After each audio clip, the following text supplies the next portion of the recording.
April 12, 1945. Ravensbrück concentration camp, Germany.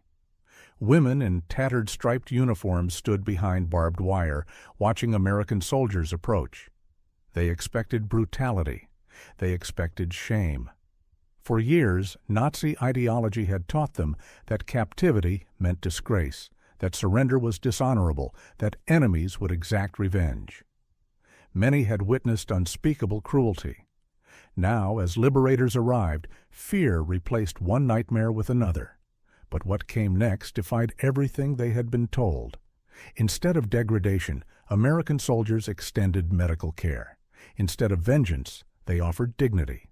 Instead of exploitation, they provided food and compassion. 60,000 women were freed that day, and everyone received treatment that contradicted years of propaganda. The shock on their faces told a story more powerful than any speech. This moment would reshape perceptions of captivity, honor, and humanity itself. 1944. German-occupied Europe stretched from France to the Soviet Union. Women across these territories faced unprecedented pressures. In Germany itself, women were increasingly conscripted into auxiliary military roles. They operated anti-aircraft batteries, served as communications personnel, and worked in munitions factories. The Nazi regime demanded total commitment to the war effort. For German women raised under Nazi ideology, the concept of honor was absolute. Surrender meant shame. Captivity meant disgrace. These beliefs were reinforced through years of propaganda, radio broadcasts, and party meetings. Women soldiers expected that capture by enemy forces would bring humiliation, forced labor, or worse. The regime had repeatedly warned them of Soviet and Allied brutality. In occupied territories, the reality was even harsher. Polish women, French women, Soviet women all experienced systematic oppression. Forced labor was common. Sexual violence was widespread. In concentration camps and labor camps across Nazi-controlled Europe, women suffered under conditions designed to strip away their humanity. At Ravensbrück, the largest concentration camp for women, conditions had deteriorated dramatically by 1944. Over 60,000 women were imprisoned there. They came from over 20 countries. They included political prisoners, resistance fighters, Jewish women, Roma women, and those deemed asocial by Nazi standards. Many worked 12-hour shifts in armaments factories adjacent to the camp. Rations consisted of watery soup and bread. Disease was rampant. Death was commonplace. The psychological impact of this environment was profound. Women internalized the Nazi narrative about captivity and shame. They believed that liberation by Allied forces might bring new forms of degradation. They had no frame of reference for humane treatment. The concept seemed impossible, almost fantastical, given everything they had witnessed and endured. By early 1945, as Allied forces advanced into Germany from both east and west, women in camps like Ravensbrück faced an uncertain future. Would liberation mean freedom or simply a different form of captivity? Would their liberators treat them as victims or as collaborators? These questions haunted them as they heard distant artillery and saw guards growing increasingly nervous.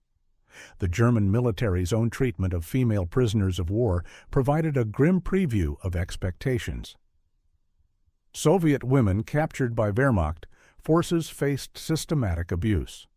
Documents from the German High Command reveal that female POWs were often denied protections afforded to male prisoners. They were subjected to forced labor, medical experiments, and sexual violence. The Geneva Convention's provisions regarding humane treatment were routinely ignored. This was the context that shaped women's expectations in April 1945. They anticipated the worst. They could not imagine the alternative that was about to arrive. 1945. United States Military Command, European Theater. While German forces routinely violated international law, American military policy was explicitly designed to uphold it. The Geneva Convention of 1929 established clear standards for POW treatment. The United States Army took these obligations seriously. General Dwight David Eisenhower, Supreme Commander of Allied Expeditionary Forces, made humane POW treatment a command priority. Archival documents from Supreme Headquarters Allied Expeditionary Force reveal explicit directives regarding prisoner welfare. Military regulations required that POWs receive adequate food, medical care, and shelter. They prohibited forced labor in military production. They mandated respect for prisoners' dignity. These weren't merely abstract principles. They were operational requirements enforced through the chain of command. Unit commanders received detailed briefings on Geneva Convention obligations. Military police battalions established specialized POW processing centers. Medical Corps personnel were assigned to POW facilities. Chaplains were detailed to provide religious services. Translators facilitated communication. The contrast with German practices was stark and deliberate. American military leadership understood that humane treatment served multiple purposes. It upheld international law. It maintained moral authority. It encouraged enemy soldiers to surrender rather than fight to the death. It demonstrated the superiority of democratic values over totalitarian ideology. Initial skepticism existed within American ranks about treating enemy personnel, especially women, with such consideration. Some soldiers questioned whether German POWs deserved Geneva Convention protections given Nazi atrocities. Officers addressed these concerns directly, emphasizing that American conduct must reflect American values regardless of enemy behavior. Training materials from the Army's Civil Affairs Division included specific guidance on female POW treatment. Personnel were instructed to maintain professional demeanor, provide appropriate medical care, and ensure security from exploitation. Women prisoners were to be housed separately from male prisoners. Female medical personnel were assigned when available. Privacy considerations were emphasized. By April 1945, these policies were well established throughout the American military structure in Europe. When advance units began liberating concentration camps, they carried orders that left no ambiguity about expected conduct. Treat all prisoners humanely, provide immediate medical assistance, ensure adequate food and water, maintain dignity and respect. Lieutenant Colonel John Francis McCullough of the 45th Infantry Division later documented his surprise at the formality required in these situations. His after-action reports described the careful procedures established for camp liberation. Medical teams arrived simultaneously with combat units. Supply trucks carried emergency rations. Military government personnel prepared administrative documentation. This comprehensive approach reflected months of planning. As Allied intelligence gathered information about concentration camp conditions, military planners developed protocols specifically for mass prisoner liberation. The scale was unprecedented. The humanitarian challenge was enormous. The commitment to Geneva Convention standards was absolute. April 12, 1945. Ravensbrück concentration camp, northern Germany. Elements of the Soviet Second Belarusian Front approached from the east. American liaison officers accompanied them. What they found defied preparation and training.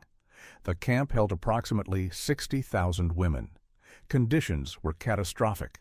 Malnutrition was universal. Typhus and tuberculosis were epidemic. Corpses lay unburied. The stench was overwhelming. Survivors could barely stand. Many were too weak to comprehend that liberation had arrived. American medical officers immediately established triage procedures. Captain Samuel Henry Wilson, a surgeon with the 4th Armored Division, documented the scene in his official report. He described women weighing less than 80 pounds. He noted gangrenous wounds left untreated for weeks.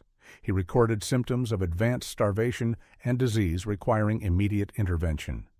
The initial medical response was massive.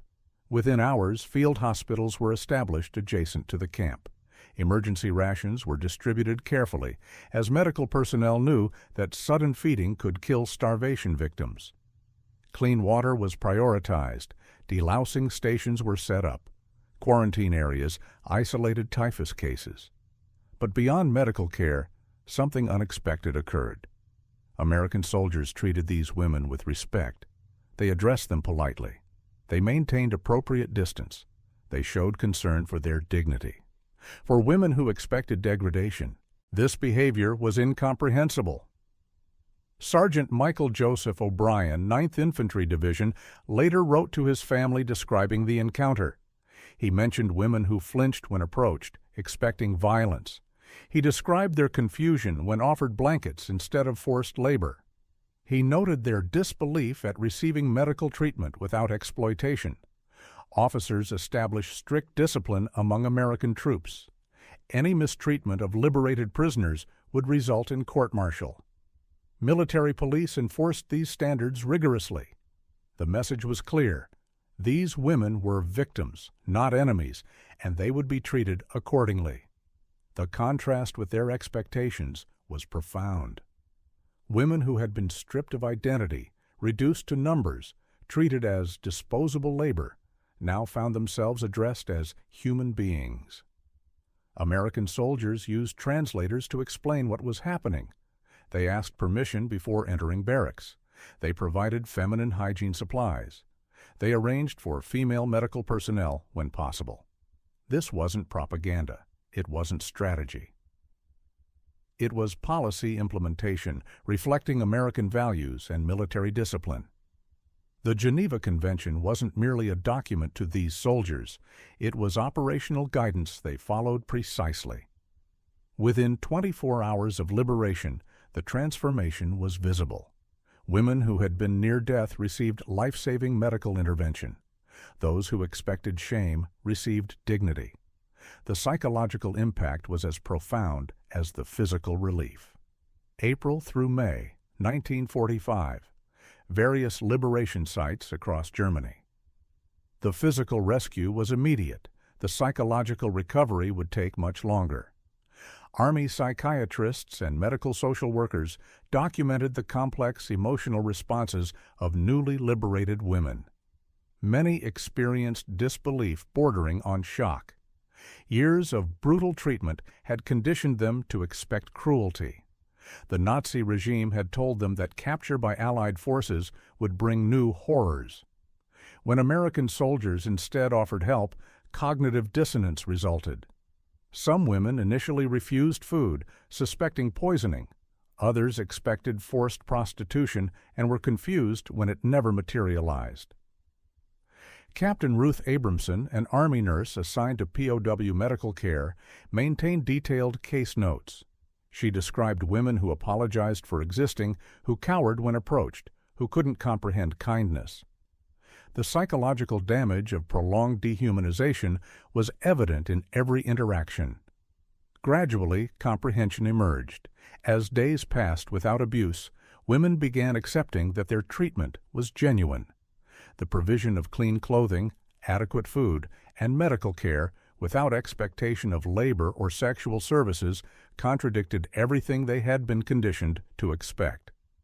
This cognitive shift was documented in military psychiatric reports as a critical phase of recovery. Helga Schmidt, a former Ravensbrück prisoner from Hamburg, later provided testimony to Allied war crimes investigators. She described her first week after liberation as dreamlike. She couldn't reconcile the respectful treatment she received with her expectations of shame and degradation. She noted that American soldiers addressed women by name when possible, maintained appropriate boundaries, and showed genuine concern for welfare. The cultural impact extended beyond immediate psychological relief. German women in particular faced profound ideological challenges. Nazi propaganda had taught them that surrender was dishonorable, that captivity meant shame, that Allied forces were barbaric. Reality contradicted every element of this narrative. The cognitive restructuring required was substantial. American military social workers recognized these psychological complexities. They worked with translators and chaplains to provide emotional support alongside medical care. Group discussions were organized where women could process their experiences collectively. These sessions revealed common patterns of trauma, disbelief, and gradual acceptance. Comparison with American POW experiences under German and Japanese control made the contrast even starker. American prisoners had faced starvation, forced labor, torture, and execution. The Bataan Death March, the Burma Railway. Stalag conditions. These horrors were documented and known. Yet American policy mandated humane treatment of enemy prisoners regardless of reciprocity. This moral high ground wasn't lost on liberated women. As they learned about Nazi atrocities through carefully managed disclosure, they understood that their treatment reflected American values rather than simple reciprocity. The psychological impact of this realization was profound and lasting. April through June, 1945. United States Army Logistics Infrastructure, European Theater. Behind the visible acts of compassion lay an enormous logistical operation. Feeding, clothing, and treating tens of thousands of liberated prisoners required planning, resources, and execution on an industrial scale. The numbers were staggering. In April 1945 alone, the United States Army allocated over 200,000 pounds of medical supplies specifically for POW and concentration camp survivor care. This included bandages, antiseptics, antibiotics, surgical instruments, and specialized nutrition supplements. Additional supplies came from the International Red Cross, but the bulk of immediate relief was American military stock. Transportation posed immediate challenges. Liberation sites were often in areas with damaged infrastructure. Roads were cratered. Bridges were destroyed. Railways were disrupted. Yet supply convoys arrived within hours of liberation. This reflected months of pre-planning by Army logisticians who anticipated mass prisoner liberation as Allied forces advanced into Germany. Quartermaster Corps personnel established supply depots specifically dedicated to humanitarian relief. These facilities stocked items not typically found in military supplies: civilian clothing, feminine hygiene products, children's food supplements, and medical equipment for treating starvation and disease rather than combat wounds. Medical care presented particular complexities. Concentration camp survivors suffered from conditions rarely seen in military medicine: advanced starvation, typhus epidemics, tuberculosis, gangrenous wounds left deliberately untreated. Army medical personnel had to rapidly adapt treatment protocols. Captain David Abraham Goldstein, a medical supply officer with the 7th Army, documented the pharmaceutical challenges. Standard military medicine focused on trauma care, infectious disease prevention, and basic surgery. Treating mass starvation required different approaches. Refeeding syndrome, where sudden nutrition causes metabolic collapse, was a particular concern. Medical teams developed specialized feeding protocols: small frequent meals, graduated caloric increase, vitamin supplementation. Field hospitals were established adjacent to major liberation sites. These weren't temporary aid stations, but fully equipped surgical facilities.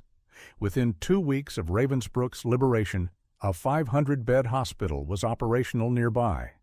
It included surgical theaters, laboratory facilities, isolation wards for infectious disease, and recovery areas. Staffing included doctors, nurses, medics, and support personnel, over 300 military medical personnel dedicated to survivor care. Chaplains played crucial roles beyond spiritual guidance.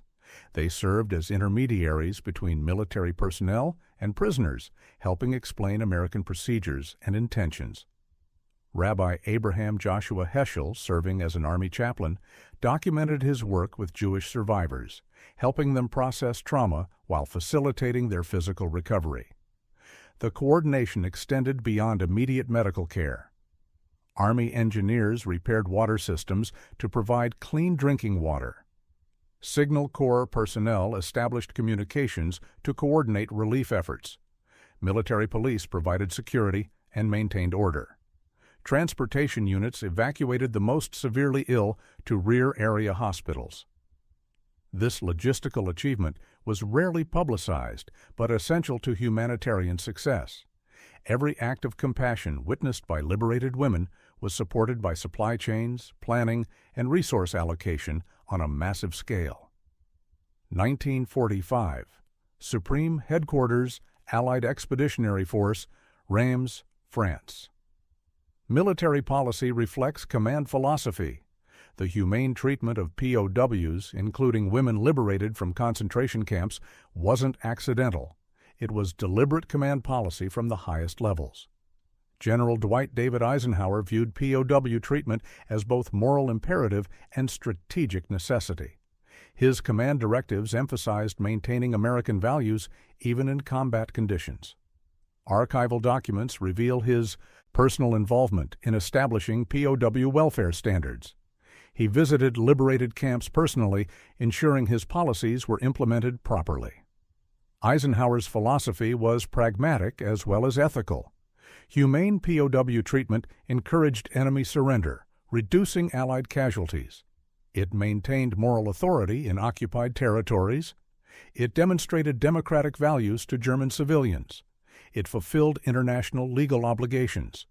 Most importantly, it reflected what America stood for. This wasn't universal sentiment among Allied leadership. Soviet forces advancing from the east took a different approach, viewing German prisoners through the lens of Nazi atrocities on Soviet territory. British forces, while generally adhering to Geneva Convention standards, showed less consistency in implementation.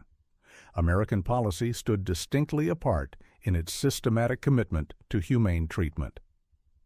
Lieutenant General Courtney Hicks Hodges, commanding 1st Army, issued explicit orders regarding female POW treatment. His directives specified that women prisoners must be housed separately, treated with dignity, and protected from exploitation. These weren't suggestions but operational requirements subject to enforcement through military justice. Lower-level commanders followed these directives faithfully. Colonel Charles Wilson, commanding officer of a POW processing center near Frankfurt, maintained detailed records of prisoner welfare. His after-action reports document daily medical inspections, adequate food provision, appropriate housing, and respectful treatment protocols. Violations resulted in immediate disciplinary action. The contrast with German military philosophy was stark. Wehrmacht and SS commanders routinely used prisoners for forced labor, denied adequate food and medical care, and permitted systematic abuse. Female Soviet POWs faced particularly brutal treatment. German military documents reveal deliberate policies of exploitation and degradation. American commanders explicitly rejected this approach. They understood that maintaining discipline and standards among American troops required clear ethical guidelines. Permitting prisoner abuse would corrode military discipline and morale.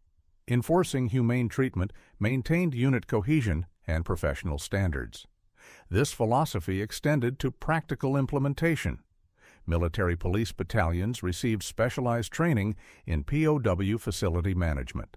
They learned Geneva Convention requirements, appropriate treatment protocols, and procedures for handling violations. This training emphasized that POW welfare was a military obligation, not optional courtesy. The impact on German civilian attitudes was significant. As word spread about American POW treatment, German military resistance weakened. Soldiers and civilians increasingly viewed surrender to American forces as preferable to Soviet capture or continued fighting. This psychological effect reduced casualties on both sides. Post-war, documentation confirmed these policies' effectiveness. German POWs, including women, consistently reported better treatment by American forces than they had expected or experienced under Nazi control. This contributed to post-war stabilization and Allied occupation success. Spring 1945. Allied forces throughout Germany. Military morale depends partly on moral confidence. American soldiers' belief in their cause was strengthened by their conduct toward prisoners and liberated civilians. Private First Class Robert James Thompson, 82nd Airborne Division, wrote to his family in Ohio, describing his unit's liberation of a small labor camp near Ludwigslust. He expressed pride in how American soldiers treated starving prisoners with dignity and care. He contrasted this with Nazi brutality he had witnessed. His letter concluded that this difference justified the war's sacrifices. This sentiment was widespread among American troops. After-action reports and personal correspondence reveal consistent patterns. Soldiers felt morally validated by their humane conduct. They saw themselves as liberators rather than conquerors. This psychological distinction was significant for combat effectiveness and post-war adjustment. The contrast with Axis conduct was constantly evident. As American forces advanced, they discovered concentration camps, forced labor facilities, and POW camps revealing systematic German brutality. Soldiers witnessed evidence of medical experiments, mass executions, deliberate starvation, and organized cruelty. These discoveries reinforced their commitment to maintaining superior moral standards. Unit chaplains documented this moral dimension in their reports. Chaplain Captain William Thomas Murphy, 3rd Army, described how liberating concentration camps affected soldiers spiritually. Many expressed gratitude that their nation's military upheld human dignity even toward enemies. This moral clarity provided purpose beyond tactical objectives. The impact on military discipline was tangible. Soldiers who felt pride in their conduct maintained better unit cohesion. Commanders noted that troops following humane treatment protocols showed stronger morale than units where abuses occurred. The correlation between ethical conduct and combat effectiveness was documented in military psychological studies. Female prisoners' reactions particularly affected American troops. Soldiers expected gratitude, but weren't prepared for the depth of shock and disbelief they encountered. Women who had expected degradation instead received respect. Their visible surprise and eventual relief provided powerful emotional validation for American personnel. Sergeant Alice Marie Johnson, Women's Army Corps, worked in POW processing facilities. Her letters home described helping German women transition from imprisonment to freedom. She noted how their transformation from fear to hope reflected positively on American values. She expressed pride in her service precisely because of this humanitarian dimension. The broader strategic impact was significant. Allied forces operating with clear moral purpose showed better combat performance than troops motivated solely by hatred or revenge. American units maintained discipline during occupation precisely because they viewed their mission as liberation rather than conquest. German civilians' changing attitudes validated this approach. As American forces advanced, civilian resistance decreased. German families increasingly viewed American occupation favorably compared to Soviet control. This psychological shift was directly attributable to observed American conduct toward prisoners and civilians. May through December 1945. Repatriation centers throughout occupied Germany. Liberation was only the beginning. Returning women to their homes, families, and countries required months of careful coordination. The United Nations Relief and Rehabilitation Administration coordinated with Allied military authorities to establish repatriation procedures. Over 10 million displaced persons required assistance across Europe. Women liberated from concentration camps and labor camps comprised a significant portion of this population. The process was complex. Many women had lost all documentation during their imprisonment. Birth certificates, identity papers, marriage records, all had been confiscated or destroyed. American military government personnel worked with international agencies to verify identities and facilitate documentation. Medical clearance was required before repatriation. Women still suffering from tuberculosis, typhus, or other contagious diseases remained in Allied hospitals until medically cleared for travel. This protected both the individual patients and their destination communities. Psychological preparation was equally important. Many women feared returning home. They worried about social stigma. They questioned whether families would accept them after their imprisonment. They struggled with survivor's guilt, wondering why they lived when others perished. American and international social workers provided counseling to address these concerns. Transportation logistics were enormous. The Allied military operated dedicated repatriation trains and convoys. Women traveled in groups to their countries of origin: Poland, France, Netherlands, Belgium, Czechoslovakia, and others. American military escorts ensured safe passage through still unstable territories. Reception in home countries varied. In Western European nations, returning prisoners generally received sympathetic welcome. France, Netherlands, and Belgium established support systems for concentration camp survivors. Government assistance, medical care, and social services helped reintegration. Eastern European women faced more complex situations. Soviet authorities viewed any citizen who had been in German captivity with suspicion. Many Soviet women returning from German camps faced interrogation, suspicion of collaboration, and sometimes imprisonment in Soviet labor camps. This tragic irony was documented but largely unpreventable by Western authorities. German and Austrian women faced particular challenges.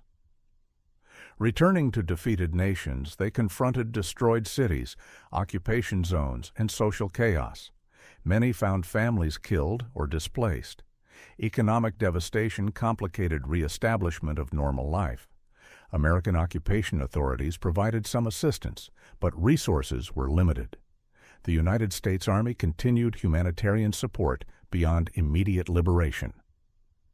Military hospitals treated former prisoners for months after war's end. Supply distributions continued through summer 1945. Military government personnel assisted with documentation and repatriation logistics well into 1946. Statistics document the scale. Approximately 50,000 women were liberated by American forces from various camps. By year's end, 1945, over 40,000 had been repatriated to their home countries. The remainder either chose to remain in American and British occupation zones or were unable to return due to political situations in their countries of origin. This extended commitment to welfare demonstrated that American humanitarian policy extended beyond immediate military necessity.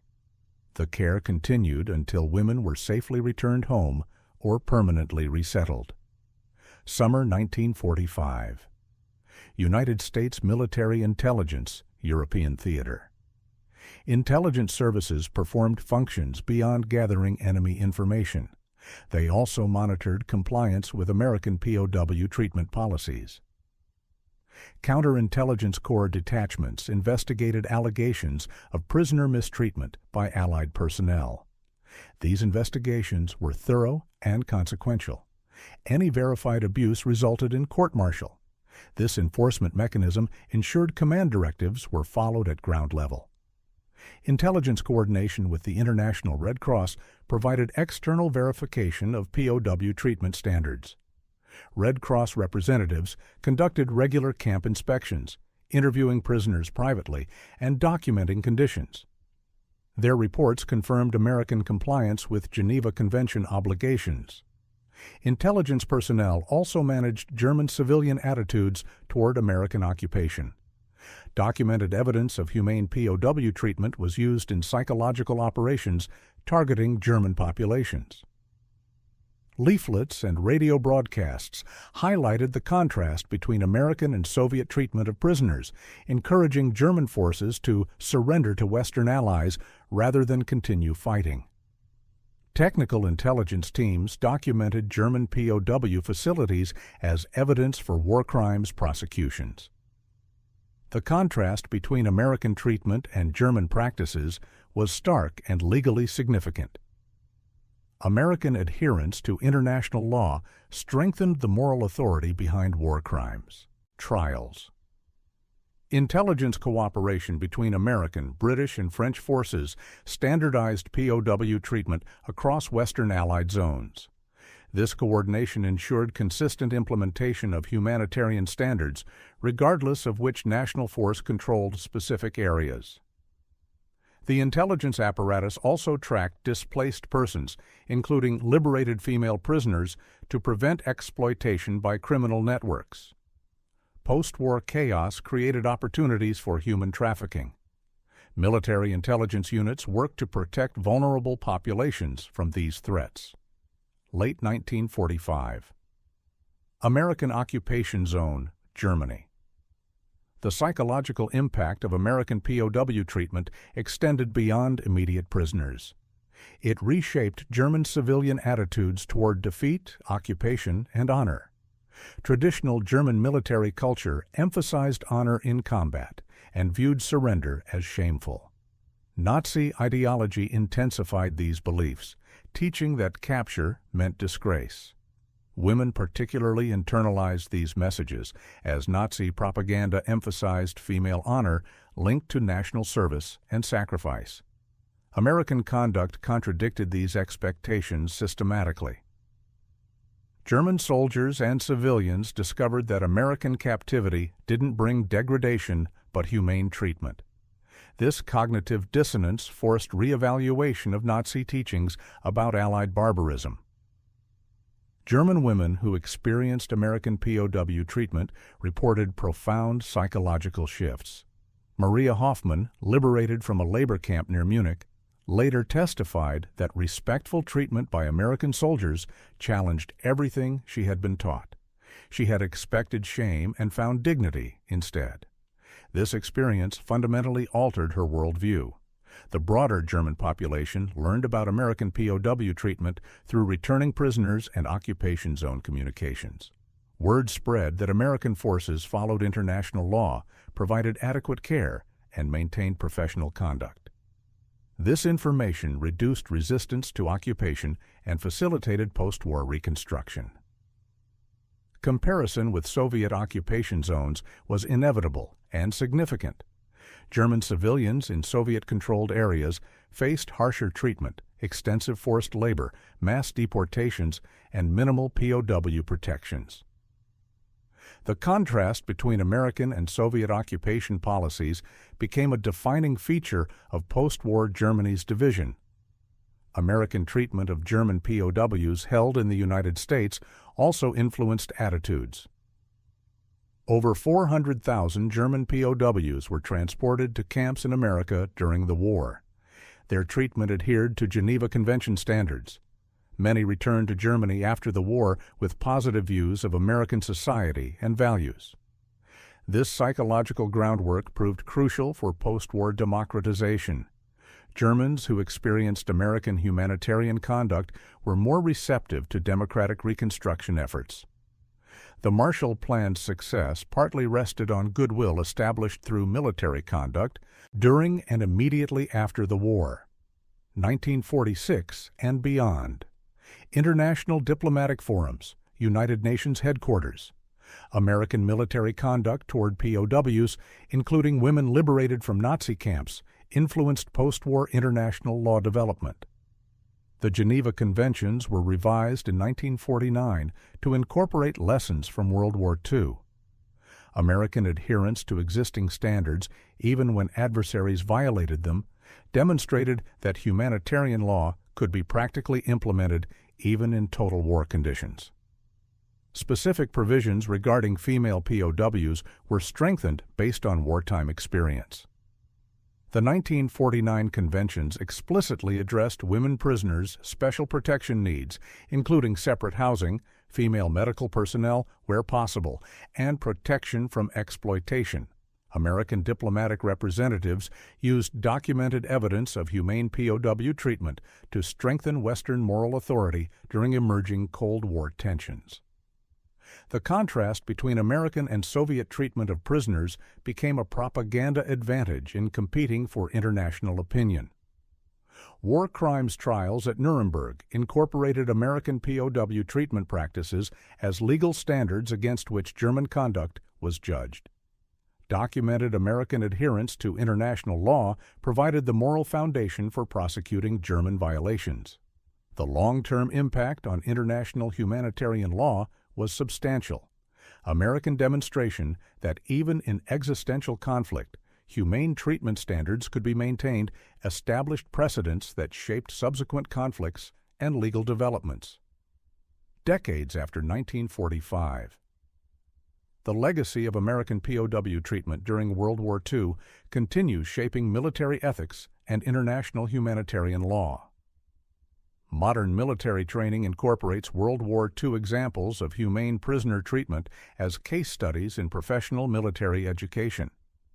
The Army's current Law of War training cites American conduct during and after World War II as the standard for Geneva Convention compliance. Veterans of World War II who participated in POW liberation and care carried those experiences throughout their lives. Their testimonies documented how humanitarian conduct enhanced military effectiveness rather than compromising it. This understanding influenced subsequent American military doctrine. International human rights organizations recognize American World War II POW treatment as demonstrating that humanitarian law can be practically implemented even in total war conditions. This precedent strengthened arguments for expanding humanitarian protections in subsequent international agreements. The specific example of humane treatment toward women prisoners influenced feminist analyses of war and gender. The contrast between Nazi exploitation and American protection of female POWs illustrated how military conduct reflects broader societal values regarding women's dignity and rights. Cold War propaganda extensively used documented American humane treatment to contrast Western values with communist practices. This wasn't merely propaganda, but factually grounded comparison based on documented conduct differences. The legacy extends to contemporary military operations. American forces in subsequent conflicts, Korea, Vietnam, Gulf Wars, Afghanistan, Iraq, have been held to standards established partly through World War II conduct. Violations are prosecuted based on legal precedents established in that era. The complete accounting reveals the scope of American humanitarian achievement during World War II's final months. Approximately 50,000 women were liberated by American forces from concentration camps, labor camps, and POW facilities across Germany and Austria in spring 1945. Medical records document 0 cases of deliberate mistreatment by American military personnel. This perfect compliance rate with Geneva Convention standards contrasts starkly with documented German systematic violations. Over 200,000 pounds of medical supplies were allocated specifically to POW and concentration camp survivor care in April and May 1945 alone. This represented significant diversion of military resources to humanitarian purposes. American military hospitals treated over 40,000 liberated prisoners in the months following liberation. Survival rates exceeded 90% among those receiving immediate medical care, despite advanced malnutrition and disease. By year's end, 1945, over 40,000 women had been successfully repatriated to their countries of origin through American coordinated efforts. These numbers represent more than statistics. Each figure represents individual human dignity preserved, individual life saved, individual hope restored. The numbers speak to systematic commitment rather than isolated kindness. An archival document from the Army's Chief of Staff Office, dated December 1945, contains a summary statement. The strength of a military force is not measured solely by its firepower or tactical skill, but by its ability to uphold human dignity even in the most challenging circumstances of war. This principle, demonstrated through conduct toward women prisoners in World War II's final months, established standards that continue shaping military ethics and international humanitarian law decades later. The women who expected shame but found respect, who anticipated degradation but received dignity, who feared the worst but experienced humanity. Their stories validate the enduring importance of maintaining moral standards even in war's darkest moments.